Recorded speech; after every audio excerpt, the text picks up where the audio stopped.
श्री कुंद कुंद भगवान की, आचार्य गुरुवर श्री ज्ञान की।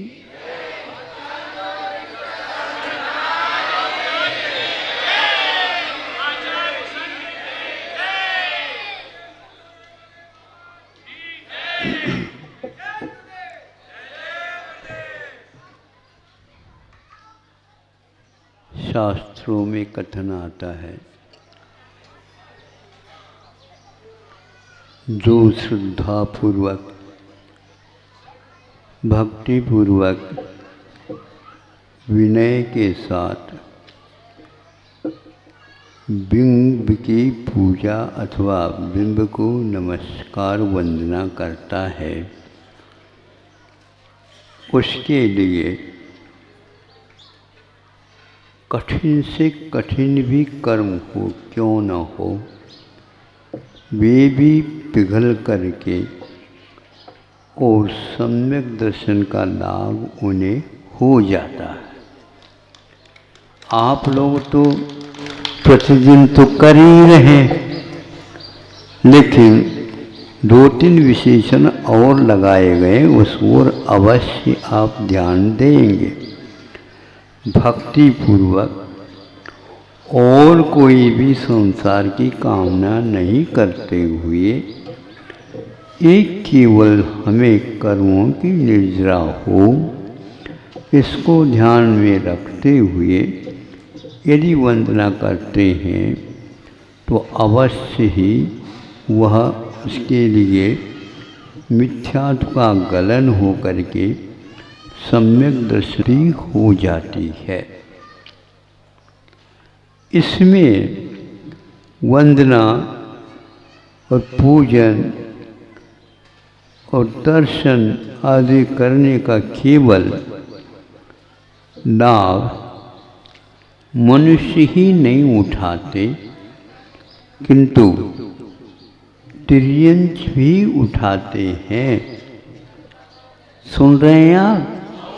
हाँ, जो नियम आपके लिए लागू किए गए हैं उनमें दो तीन नियम यदि मान लो तिर्यंचों के लिए छूट भी दे दे तो भी आप लोगों से जल्दी उन्हें सम्यक दर्शन हो सकता है। अब देखो, आप सोचो, तुलना करो, कहाँ तो पशुओं के लिए और कहाँ मनुष्यों को उसके साथ तुलना के लिए रख दी। भावों की तुलना करो, धान तो बहुत है, पालड़ी में डाल दिया, दूसरे तरफ उससे आधा ही धान डाल दिया, ज्वार मक्का अथवा गेहूँ, और उठा दिया, तो आधे जो पालड़ी भरी है वह नीचे जाएगी और ये भरी हुई पालड़ी भरी हुई है और वो ऊपर जाएगी। आप ही बताओ, जो ऊपर जाएगी वो हल्का है या भारी? हल्का। और जिसके पास आधी ही पालड़ी भरी है और वह नीचे की ओर गए, तो या तो उसमें मिट्टी मिलाई गई हो, कंकड़ वगैरह भी हो, नहीं बिल्कुल साफ सुथरा ही गेहूँ रखा गया है, तो आप एकदम कह देंगे, दुकानदार तो अवश्य कह देंगे, तो ग्राहक भी कहेंगे, क्योंकि उपभोक्ता है वो। आप लोगों की दुकान में आकर के, आड़त की दुकान इत्यादि में, तो वह ग्राहक क्या करता है,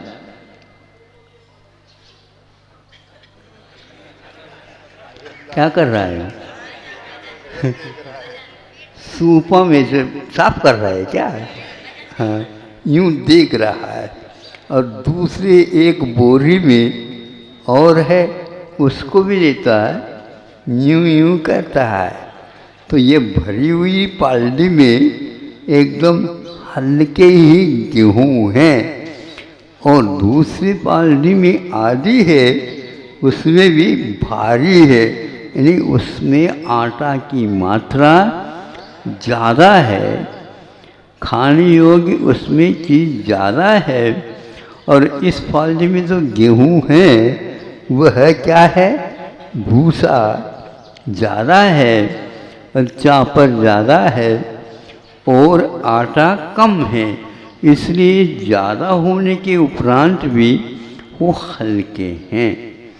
उसी प्रकार तिर्यंचों के भाव आधे भी भले ही हो लेकिन भारी आपसे ज़्यादा हो सकते हैं। अब आप ही देख लो, आप थाली भर भर करके भी चढ़ा दो और उसके बाद थाली भी नहीं, हाथ भी नहीं, फिर भी उसका सम्यक दर्शन उसको होता है। ऐसे संतों ने, उमा स्वामी महाराज ने भी कहा है। अब ये सोचना है, तुलना करना है अपने को, है हम ही आगे, हम ही आगे, सब में आप ही आगे। किंतु भावों में हल्कापन नहीं रखो, भारीपन रखो।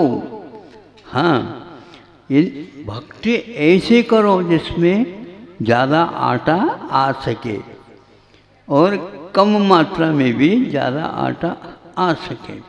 इसलिए आचार्य कहते हैं जिसके भाव बहुत भरपूर है और सशक्त है, ऐसे भावों के द्वारा कर्मों की निर्जरा सबसे ज़्यादा हुआ करती है। इसलिए प्रतिदिन कर्तव्य मान करके, धर्म मान करके, उद्देश्य में कर्मों की निर्जरा रख करके, और ये भी है कि हे भगवान हमारे लिए भी जल्दी जल्दी ऐसी सामग्री की उपलब्धि हो जिसके द्वारा हम विशेष तप कर सके, विशेष साधना कर सके और विशेष दान आदि कर सके, मुँह को गलाने के लिए। मुँह को गलाना, ऐसा मुँह एकदम गलता नहीं, जान मोम का नहीं है वो मुँह। हाँ हाँ, मोह जो है मोम का नहीं, कठोर, लोहे से भी ज़्यादा कठोर, वज्र से भी ज़्यादा कठोर है। वज्र को भी हम पिघला सकते हैं किंतु मोह आज तक पिघला नहीं। आंखों में थोड़ी पानी आ जाए लेकिन वो मोह के पानी होते हैं, नहीं समझे, दया के पानी नहीं, अनुग्रह के पानी नहीं, अब पश्चाताप के पानी नहीं। कितने कितने व्यक्ति हैं जिनके अपने किए हुए अनर्थों के ऊपर पश्चाताप हो करके एक दिन में 3-4 बार पानी आता हो। एक आध बार भी आ जाए, कहने के बाद भी नहीं आता। क्यों नहीं आता? वो पानी भी समझदार होता है, नहीं आ सकता। और अपने स्वार्थ के लिए कितनी बार रोते हो? हाँ, इन्हें तो वो तो बरसते ही रहते। हाँ, गंगा जमुना चलते रहते। इसलिए अब स्वार्थ छोड़ करके परमार्थ की पूजा करना चाहते हो, भावों को भारी बनाओ और त्रिंच जैसे होते हैं उससे भी आगे बढ़ना चाहिए। नहीं भी बढ़े तो कम से कम उनके समान तो कम से कम हो ही जाओ। हाँ, तो इस प्रकार इस पर्याय की सार्थकता इसी में है, अहिंसा परमो धर्म।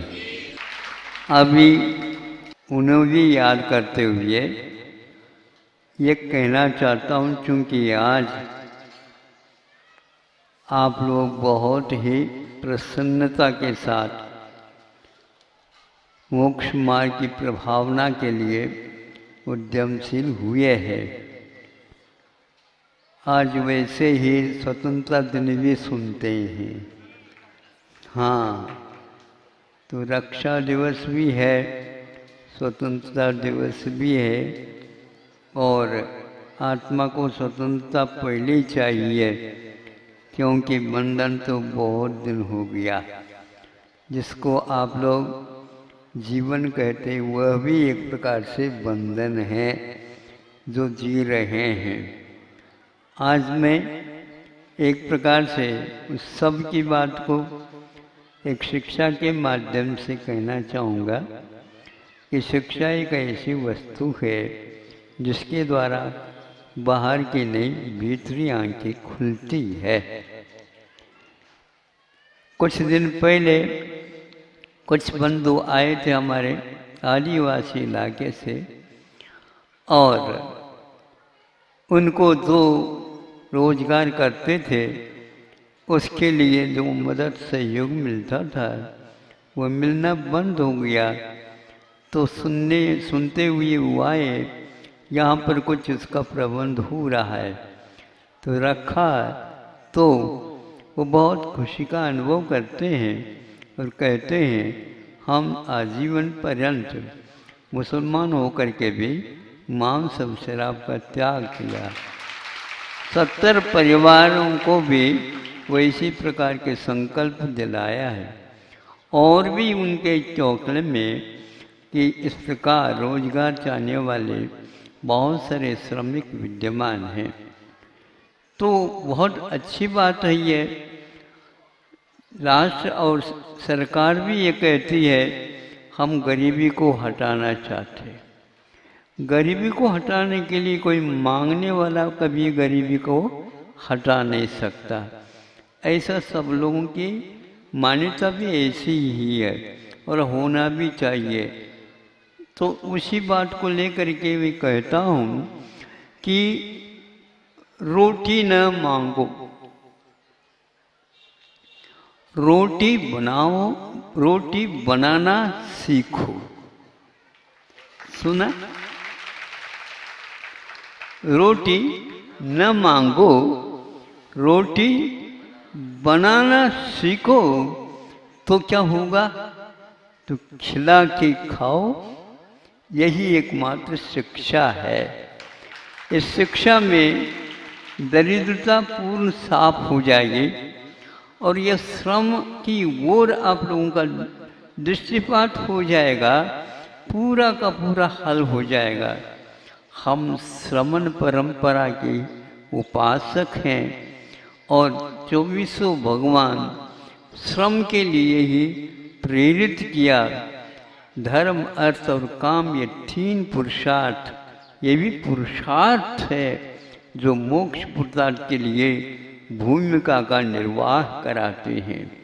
जब तक भूमिका नहीं बनती, सीढ़ियाँ नहीं लगती, तब तक ऊपर चढ़ना कुछ होता नहीं है। इसलिए इतना कहना चाहता हूँ, हम रोटी न मांगे, रोटी बनाना सीखे तो अवश्य ही ये दरिद्रता दूर होगी। इसलिए आज उनकी घोषणा हुई सरकार की ओर से। हमने भी भाव किया था।